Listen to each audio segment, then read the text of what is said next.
Target classes में आपका स्वागत है।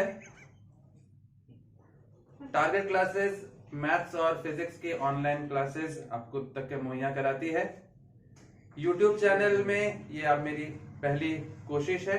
अगर आपको ये चैनल अच्छा लगे तो लाइक करें, सब्सक्राइब करें, शेयर करें, अपने व्यूज मेरे साथ आपस में हम आपके जो भी व्यूज हैं मुझ तक के कन्वे करें ताकि मैं इस चैनल को और अच्छे से आप तक के पहुंचा सकूं।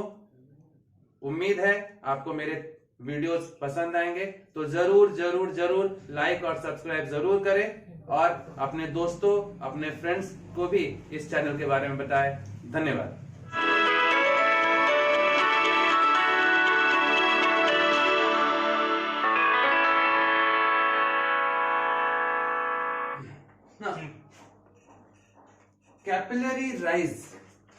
कैपिलरी राइज मेथड या हम लोग इसको कहते हैं accent formula.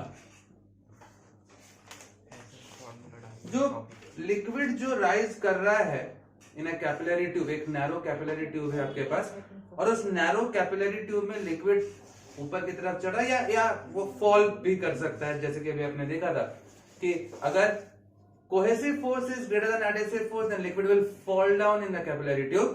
But if adhesive force is greater than cohesive force, then the liquid will rise up in the capillary tube. ये देखा था। अब जैसे मान लीजिए आपके पास एक कैपिलरी ट्यूब है, चलो मैंने ये कर दिया। Suppose the liquid rises up, कुछ इस प्रकार का मेनिस्कस बना रहा है और यहां से up to the lower meniscus this height rise जो है that is suppose h is the height of liquid that rises up in the capillary tube. मैंने अब यहां पर मान लिया कि आपने एक लिक्विड लिया है जिसका की डेंसिटी है रो, उसको आपने कैपिलरी ट्यूब आपने उस लिक्विड में डिप किया है और उस कैपिलरी ट्यूब का रेडियस है r, स्मॉल r। जैसे कि आपने कैपिलरी ट्यूब का डेफिनेशन में ही देखा है कि कैपिलरी ट्यूब होता क्या है, एक ऐसा नैरो ट्यूब है जिसका radius of cross section is very small as compare to its height. मतलब बहुत पतला ट्यूब होगा। तो जो कैपिलरी ट्यूब आपने डिप किया उस लिक्विड में, लिक्विड की डेंसिटी क्या है रो, और उसमें आपने डिप किया और उस कैपिलरी ट्यूब का रेडियस है r। ना सबसे पहला चीज आता है कि what will be the volume of the liquid rise. यहां पर यहां तक क्या आपने देखा कि लिक्विड कहां से कहां तक राइज किया, यहां तक राइज किया, यहां पर भी तो लिक्विड होगा, यहां पर भी तो लिक्विड होगा ना, होगा। हमने हाइट कहां तक लिया है, हाइट हम लोग लोअर मेनिस्कस यहां तक लेते हैं। तो what is the volume of liquid rise, कितना वॉल्यूम लिक्विड का राइज हो रहा है। तो वॉल्यूम भाई यहां तक तो अपन निकाल सकते हैं क्योंकि ये आपका कैपिलरी ट्यूब है और कैपिलरी ट्यूब क्या है, it is in the shape of a cylinder. Cylinder का वॉल्यूम आपको मालूम है।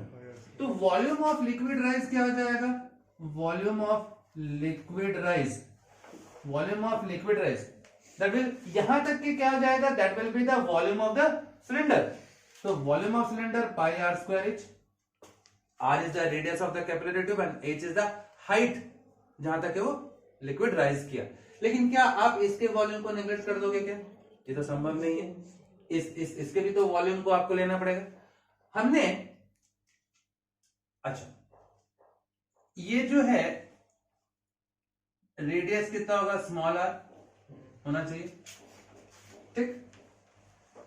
अब देखिए यहां से अगर मैं देखूं, जब जब जब आपका कैपिलरी ट्यूब ऐसा होता है, ये आपके पास है, तो ये एंगल ऑफ कांटेक्ट अगर देखो, this is your angle theta, this is your angle theta. अब पहला सवाल तो यही उठता है कि वाई लिक्विड राइजेस अप। ऐसा तो कोई एक फोर्स होना चाहिए ना जो कि उसको ऊपर की तरफ खींच रहा होगा, तभी तो लिक्विड राइज होगा। अब एक सरफेस टेंशन की बात कर रहे हैं। What is surface tension? Surface tension is a force acting per unit length अब एक सरफेस टेंशन एक्ट कर रहा है, पहले अपन देख रहे हैं, यहाँ पर देख लीजिए, यहाँ पर this is your angle theta, angle of contact theta था, सरफेस टेंशन एक्ट कर रहा है। मैं इस सरफेस टेंशन को अगर दो कंपोनेंट्स में मैंने अगर रिजॉल्व कर लिया तो ये आपके पास क्या हो जाएगा, टी साइन थीटा और ये टी कॉस थीटा हो गया, रिजॉल्व कर लिया। पहले भी हमने देखा था ना, एंगल के साथ वाला कंपोनेंट साइन कॉस कंपोनेंट होगा और एंगल के सामने वाला साइन कंपोनेंट होता है। तो सिंपल आपने इसको रिजॉल्व कर लिया, ये थीटा है तो ये कंपोनेंट क्या हो गया, टी कॉस थीटा और ये टी साइन थीटा हो गया। मतलब हो रहा है कि जो फोर्स जो है, अपवर्ड फोर्स क्या लग रहा है यहाँ पर, टी कॉस थीटा लग रहा है, ये up tension is a force. तो यहां पर और यहां पर सरफेस टेंशन की बात करें, force acting per unit length. अब यहां पर एक टी कॉस थीटा जो है, ये टी कॉस थीटा इसको ऊपर की तरफ खींच रहा है। कितना फोर्स लग रहा है ऊपर की तरफ, ये आपका एक कैपिलरी ट्यूब है, ये पूरा 2 पाई आर उसका सरकमफ्रेंस होगा, 2 पाई आर। तो टेंशन टी कॉस थीटा ऊपर लग रहा है, कितने रीजन में लग रहा है, इस पूरे 2 पाई आर में लग रहा है। तो what is the force acting in the upward direction, T cos theta into 2 pi r होना चाहिए। अब मैं यहां पर वॉल्यूम की बात कर रहा हूं, वॉल्यूम ऑफ लिक्विड राइज, अभी आता हूं उस वाले क्वेश्चन पे आता हूं। Volume of liquid rise that is your pi are square h, volume of liquid rise कहां तक के, यहां तक के। इसके बाद अगर अब मैं देख रहा हूं, इस इतने का वॉल्यूम निकाल लो, लेकिन उसमें से भी ये हेमिस्फीयर का तो वॉल्यूम को आपको माइनस करना पड़ेगा ना भाई। यहां पर ये आपका तो हेमिस्फीयर हो रहा है ना, एक इमेजिन कीजिए, एक ट्यूब है, एक मेनिस्कस बन रहा है, तो यहां पर आपका लिक्विड है, लेकिन यहां तो आपका लिक्विड नहीं है ना, तो ये वाले रीजन के वॉल्यूम को आपको माइनस करना पड़ेगा। तो कितना होगा, प्लस यहां पर हो जाएगा plus pi are square, h is r, इतना का हाइट आर है, ये भी तो आपके पास एक सिलेंडर हुआ ना, ये भी आपके पास एक सिलेंडर है, तो उसका वॉल्यूम क्या होगा, पाई आर स्क्वायर एच। तो वहां पर हाइट कितना है, हाइट इज आर के बराबर हो रहा है। और इसमें से आप ये जो है, ये एक हेमिस्फीयर है, इस हेमिस्फीयर के वॉल्यूम को माइनस कर दोगे, माइनस 2/3 पाई आर क्यूब, ये आपने माइनस कर दिया। तो ये आपके पास क्या हो जाएगा, पाई आर स्क्वायर एच प्लस, देखिए ये पाई आर क्यूब, तो आपके पास कितना होगा, 3 पाई आर क्यूब, मतलब प्लस है ना भाई, पाई आर क्यूब, तो 3 pi R cube minus 2 pi R cube, that is pi R cube by 3। तो पाई आर स्क्वायर कॉमन निकाल रहा हूं, पाई आर स्क्वायर कॉमन निकाल रहा हूं, एच प्लस आर बाई 3, ऐसा बच जा रहा है। Volume of liquid rise, volume of liquid rise यही हो रहा है। अब what is your weight, weight is equal to, सबसे पहले अगर अपन मास की बात करें, what is density, density is equal to mass by volume, mass by volume. तो वॉल्यूम भाई आपके पास मास क्या हो जाएगा, mass equal to volume into density होना चाहिए। तो mass of liquid rise, mass of liquid rise क्या हो जा रहा है, mass of liquid rise that is equal to volume into density होना चाहिए। तो mass of liquid rise, volume कितना हो गया, pi are square H plus R by 3 into density is rho. Liquid जो मैंने यहां पर लिया था उसका डेंसिटी क्या था, रो, ये हो गया मास। अब what is weight of liquid rise, weight कितना होगा, वेट कितना होगा, mass into gravity, mass into gravity होना चाहिए। तो weight is equal to pi are square H plus R by 3 rho into gravity G, ये होना चाहिए। डेफिनेशन जो आपने देखा था एक कैपिलरी का, उस कैपिलरी के डेफिनेशन के हिसाब से आर जो है that is very small as compare to h. Radius of cross section जो है, ये radius of cross section that is very small as compare to its height, capillary tube में ही होता है। बट हम देख रहे हैं, but r is very small than h, therefore h plus r by 3 is approximately equal to h। ये एक अप्रोक्स वैल्यू हो जाएगा।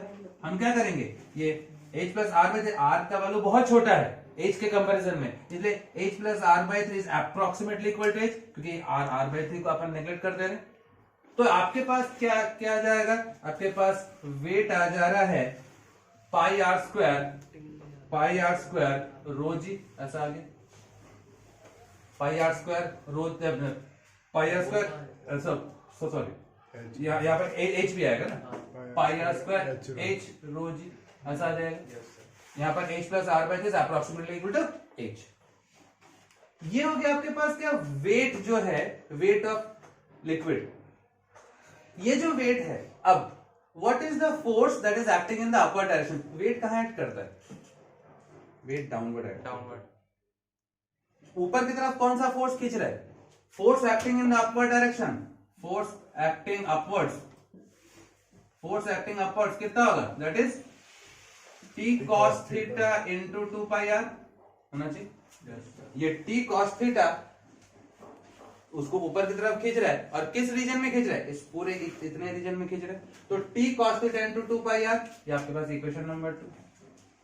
और जब इक्विलिब्रियम में होगा, एट इक्विलिब्रियम, ये अपवर्ड जो फोर्स है एंड डाउनवर्ड जो वेट है, ये दोनों आपस में बराबर होना चाहिए। तो हम कह रहे हैं कि एट इक्विलिब्रियम आपके पास क्या आ जाएगा, upward force is equal to weight acting downwards, यही होना चाहिए। अब अपन ने पहले भी देखा था इक्विलिब्रियम क्या होता है, फोर्सेस में जब अपन ने देखा था भाई a system is in equilibrium, मतलब नेट फोर्स 0 हो जा रहा है। आप एक रस्सी पकड़ के उधर खींच रहे हो, मैं इधर खींच रहा हूं, ना आपकी तरफ जा रहा ना मेरी तरफ जा रहा, क्यों, क्योंकि दोनों की तरफ लगने वाला फोर्स बराबर है। तो अपन उस कंडीशन में कहते हैं system is in equilibrium.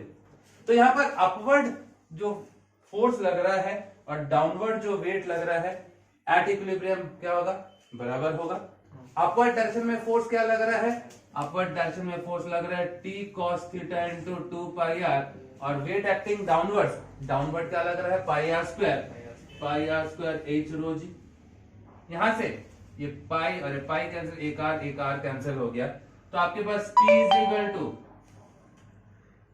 T is equal to क्या बच रहा है यहां पर से,